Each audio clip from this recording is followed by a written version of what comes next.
At the end of the 19th century, Dewsbury Town Centre was entering a decades-long period of growth and prosperity.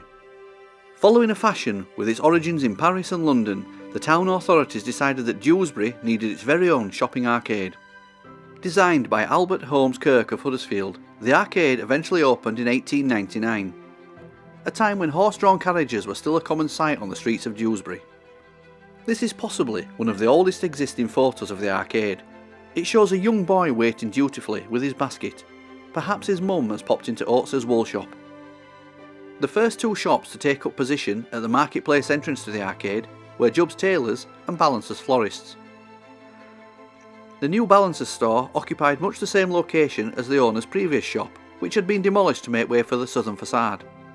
This image shows a very well stocked side window at Jubb's. As indicated at the foot of the window, Jubb's were also at the top end, having a second store at the northern entrance to the arcade. John Oates, seen here in the centre, and his brother George on the right, helped their father, Marsden Oates, to run the family wool and woolen garments business. On the left, in the bowler hat, is William Balance. This image shows the arcade decorated to mark the coronation of King George V in 1911. On the left, illuminated globes light the way into the D. Douglas shoe shop, marketplace in the early 20th century. On the right, the sign for the Johnson and Barnford store is clearly visible. J&B's would soon become a household name in the town. Below, a young lad sells Cadimetary's famous ices. Corporation Street in the early 20th century. On the left-hand side of the arcade entrance is Dawson's Printers, whose previous shop had been demolished to make way for the southern facade. At the right-hand side of the entrance is Jubb's top-end shop. This is one of the best known of the early 20th century images of the arcade. The subjects of the photo clearly fail to stand still for the cameraman. This image shows the southern facade in the late 1920s. You may notice that Jubb's Tailors has been taken over by Johnson and Barnford and is now a J&B's cash store. Balancer's Florists still occupies the right-hand side of the entrance. J&B's took over Jubb's bottom-end store in 1925, the shop becoming the renowned retailer's fancy department, selling blouses, furs and accessories. Photos of J&B's are few and far between, this somewhat grainy image being one of the remaining few. However, the much-loved department store lives long in the memory of many of the townsfolk. An early 20th century tram bound for Dewsbury and decorated with several J&B's advertisements. Their motto was, "Value for money with the utmost of courtesy." Here we see one of the many postcards of the arcade produced in the early years of the 20th century. Clearly, the arcade was seen as one of the town's star attractions.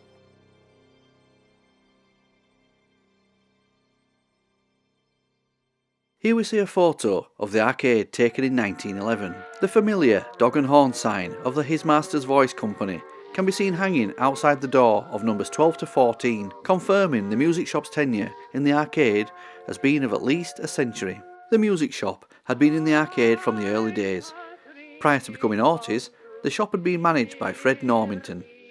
An image of Charles Thomas Artis, known universally as Tom. Along with his wife Mary, Tom established C.T. Artis, the music shop, in 1949. Mary Artis, formerly Mary Douglas, was the daughter of David and Julia Douglas, founders of the D. Douglas shoe shop. Mary had been granted shares of the footwear business by her parents, though she sold them to fund the founding of Artis. Meekly sell your silvery numbers down the still and fragrant air. Woke my soul from gentle slumber, listening to your echoes fair.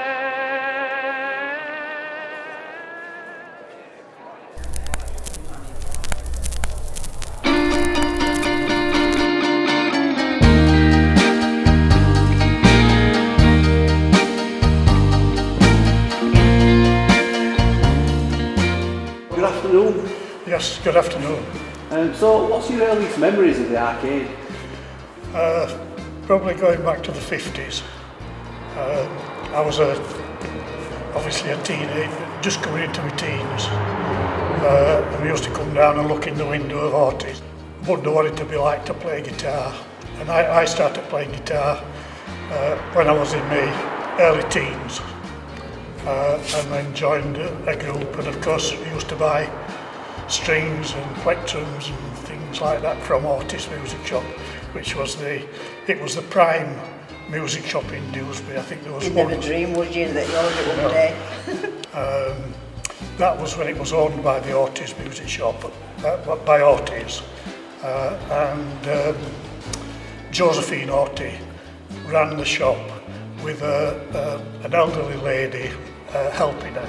They called her a Nona, which was a strange name, and she came from Batley. Josephine Artis decided that they couldn't make it pay really, could they? And so they put it up for sale, and my brother and a professional folk musician called Bill Price, they bought the Artis music shop. That would be somewhere in the mid-60s to late 60s. Now Bill Price, as I say, he was a professional folk singer, and he used to go across a lot to Canada singing. And he decided at this stage that he couldn't do both. So my brother asked me if I'd like, because I was musically inclined, all our family was musically Well, you were inclined. helping him out in the shop, weren't And I you? was helping him in the shop as well, yes. And Ono's still with us. And so we put our heads together and we bought Bill's shares in the company. So my brother owned 75% and I earned 25%. We bought into the shop in 1976.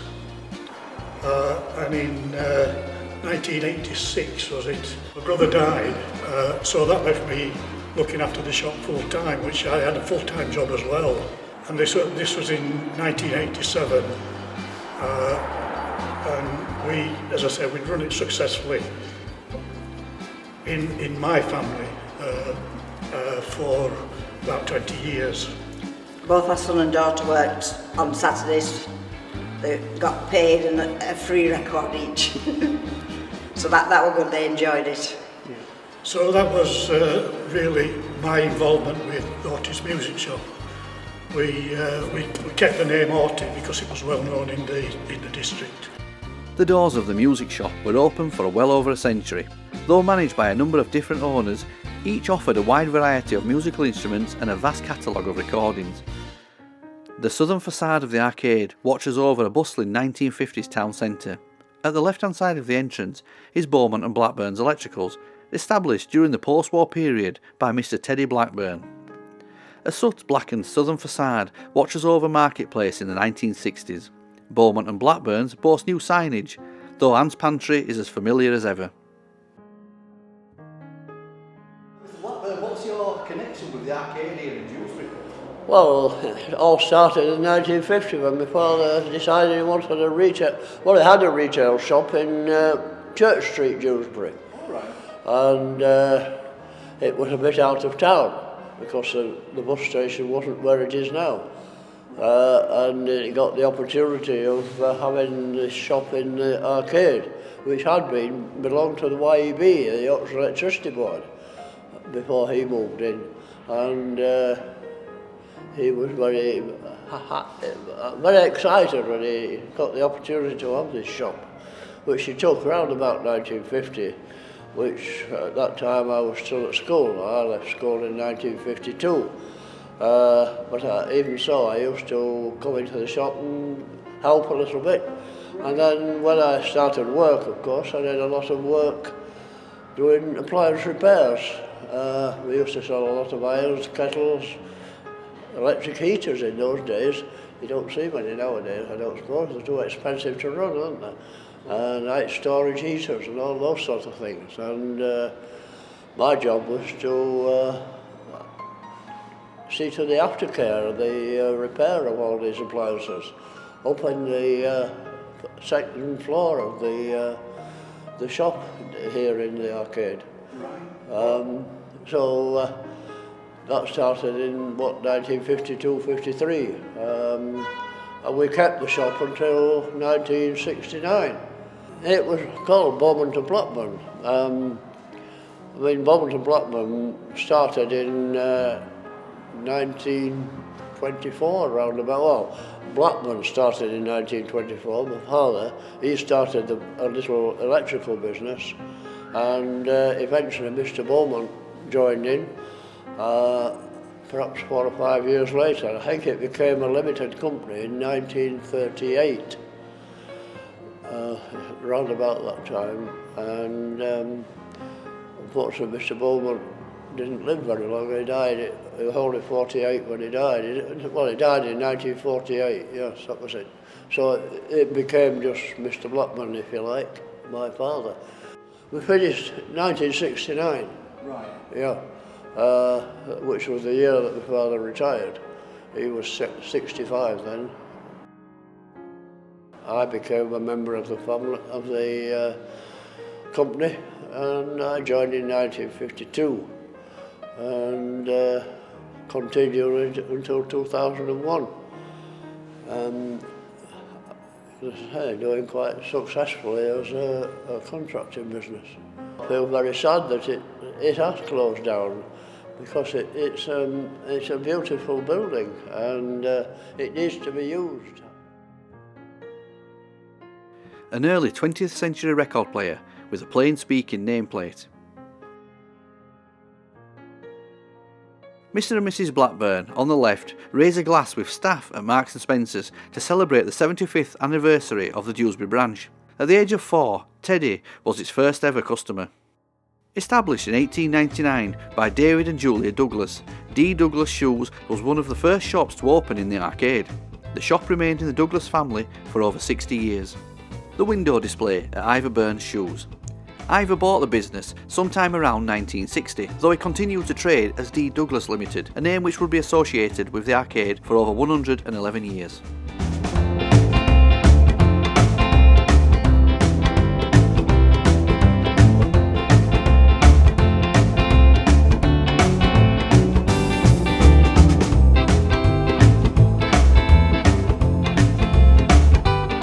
Here we see a drawing of the arcade by the late David Wood, MBE, of Dewsbury Arts Group.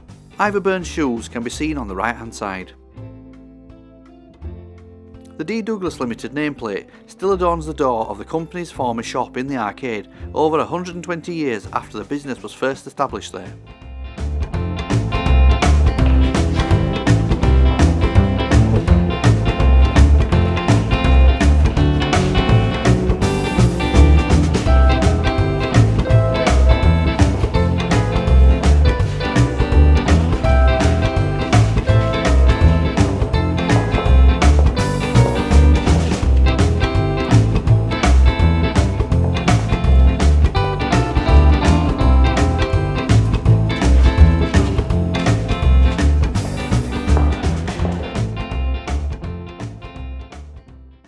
Here we see Susan and Marjorie Bott in the very well-stocked perfumery at Forest's. Marjorie's husband, Fred, was a store manager during a 30-year period following the Second World War. An atmospheric image of the arcade in the 1970s.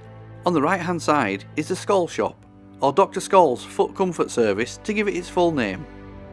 Walco Leather Goods set up store in Dewsbury in 1937 and would continue to trade from the arcade for over 50 years. A nostalgic image of Anne's Pantry, purveyors of the best Eccles cakes in Dewsbury. Barriers protect any clumsy arcade shoppers from stumbling out onto oncoming traffic.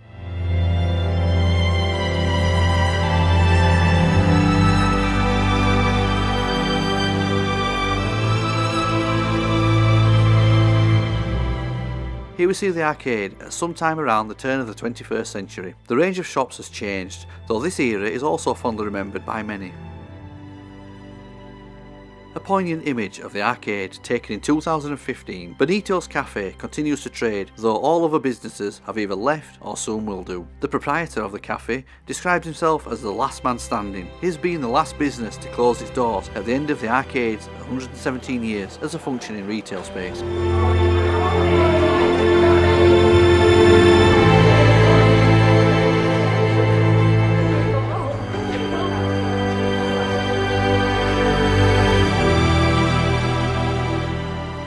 A retelling image of the arcade, taken not long before the gates were locked for the last time in 2016. Most of the units are vacant, though shoppers can be seen enjoying a cuppa outside the cafe at the northern end. Here's an artist's impression of what the marketplace facade of the arcade might look like following restoration.